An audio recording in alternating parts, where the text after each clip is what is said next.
तारक असुर का वध कार्तिकेय जी के द्वारा हुआ, पर इस तारक असुर के 3 पुत्र तारकाक्ष, विद्युन्माली और कमलाक्ष,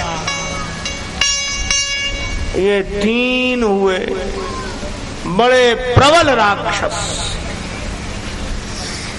देखो एक बात आप को बताएं,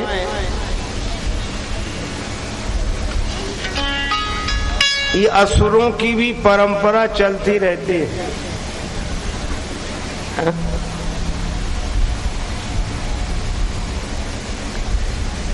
सद्गुणों की अगर परंपरा चलती है तो दुर्गुणों की भी परंपरा चलती है।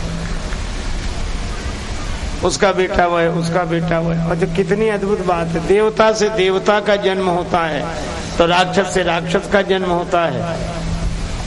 अच्छा, और अपने यहाँ पूरी बात कही दिति और अदिति। अदिति से भगवान अवतार देते हैं और दिति से राक्षसों का जन्म। पति एक ही है, पति एक है कश्यप, पत्नियां 2 हैं, दिति और अदिति। अदिति से देवताओं का संबंध है, दिति से राक्षसों का संबंध है। देखो थोड़ी थोड़ी गंभीर बातें यह भी सुनते चलो। पति एक है, पत्नियां 2 हैं, दिति और अदिति। परमात्मा एक है, उसकी माया के 2 रूप हैं। एक दुष्ट अतिशय दुख रूपा, जावस जीव पराभव कूपा। इसलिए दिति माने द्वैत का भाव और अदिति माने अद्वैत का भाव। अपने लिए कुछ और, दूसरे के लिए कुछ और सोचना, ये राग द्वेष ईर्ष्या को जन्म देने वाला भाव है। और अपने जैसा दूसरे को समझना, यही अद्वैत भाव है। इसी तरह महाभारत में धर्म का सार भी बताया गया है। श्रूयताम धर्म सर्वस्वम, धर्म का जो सार है उसे सुनो और जीवन में उतारो। एक पंक्ति में धर्म का सार, एक पंक्ति में। आत्मना प्रतिकूलानि परेशान न समाचरेत, जो अपने को ठीक नहीं लगता वह व्यवहार दूसरे के साथ न करे। यही धर्म का सार है।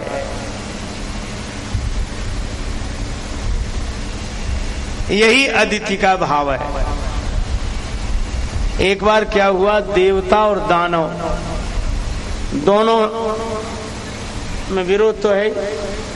तो राक्षस गए ब्रह्मा जी के पास, दैत्य ब्रह्मा जी के पास गए कि आप भेद करते हो, हम में और देवताओं में क्या अंतर है, और आप देवताओं को महत्व देते हो और दैत्यों को महत्व नहीं देते हो, कितनी गलत बात है।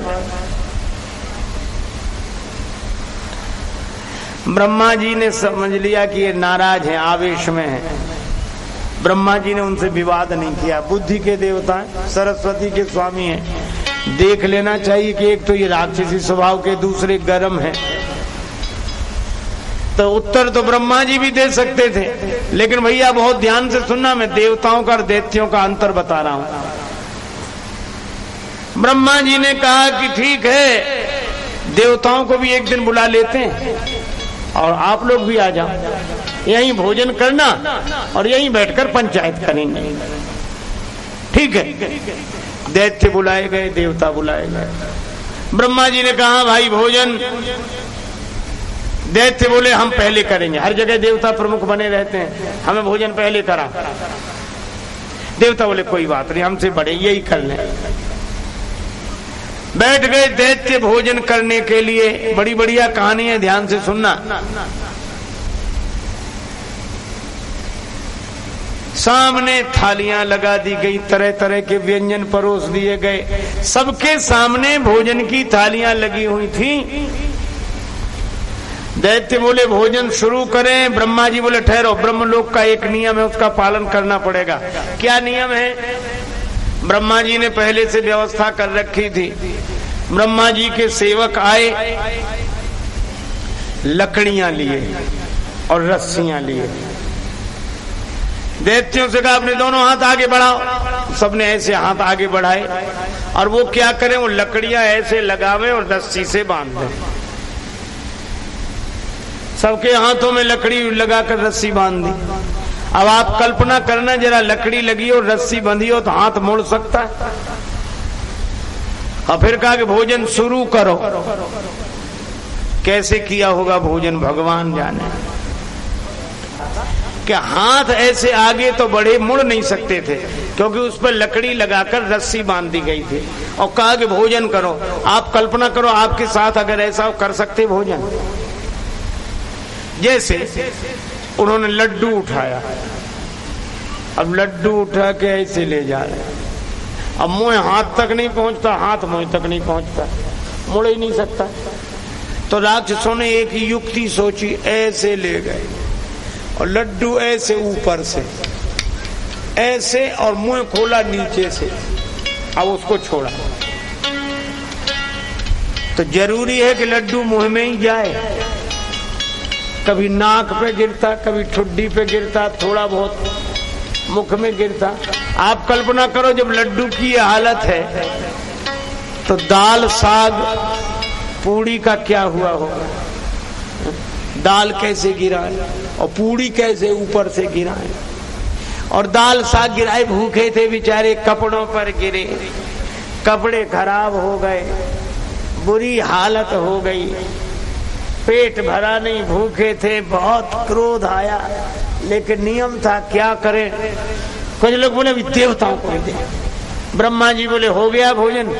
रात हो गया ठीक है, देवताओं को भी कराओ और उनके लिए भी यही नियम होना चाहिए। ब्रह्मा जी बोले है ही नियम, उनके लिए भी यही है।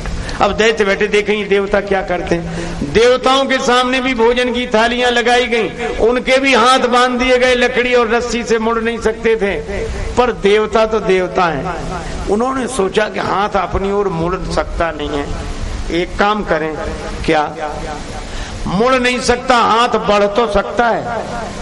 तो देवताओं ने सलाह की कि हम लोग एक लाइन में न बैठे। फिर बोले आमने सामने बैठ जाए। बोले इससे क्या होगा? बोले तुम हमें खिलाना, हम तुम्हें खिलाएंगे।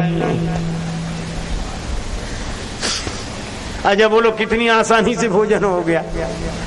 जरूरी कि हम अपना हाथ अपनी तरह मोड़े, नहीं मोड़ रहा कोई बात नहीं, जिधर बढ़ रहा है हम उसी को खिलाएंगे। और जब हमारा हाथ उसके लिए बढ़ेगा तो उसकी भी मजबूरी होगी कि उसका हाथ भी हमारी ओर बढ़ेगा। देवताओं ने बड़े प्रेम से भोजन किया। दैत्य पछताते रह गए कि हमें ये अकल क्यों नहीं आई। उसके बाद बोले पंचायत हो जाए, क्या विशेषता है देवताओं की। ब्रह्मा जी बोले पंचायत तो हो गई, बस यही विशेषता है, जो दूसरों का भी ख्याल रखे वह देवता है और जो अपना ही ख्याल रखे बस वही दैत्य है। हरि नाम सुधा रस पीना, हरि नाम सुधा रस, औरों के लिए भी जीना, औरों के लिए भी जीना। तुम दिल न किसी का दुखाना, मत धोखे में आ जाना। दिल न किसी का दुखाना, मत धोखे में आ जाना। ये दुनिया मुसाफिर खाना, मत धोखे में आ जाना। ये दुनिया मुसाफिर खाना, मत धोखे में आ जाना।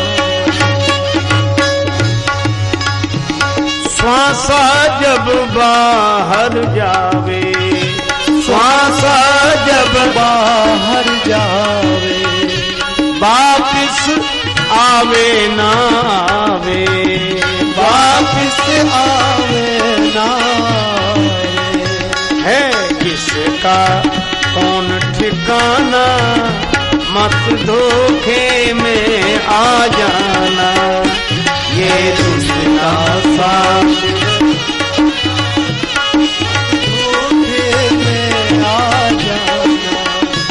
भजना श्री सीता, भजना रघुवर सीता, पढ़ना रामायण गीता, पढ़ना रामायण गीता, प्रभु प्रेम में अश्रु बहाना, मत धोखे में आ जाना, ये दुनिया मुसाफिर खाना, मत धोखे में आ जाना, कोई ऐसा काम न करना, कोई ऐसा काम न करना, जिससे हो मन में डरना, जिससे हो मन में डरना, राजेश्वर राम रिझाना,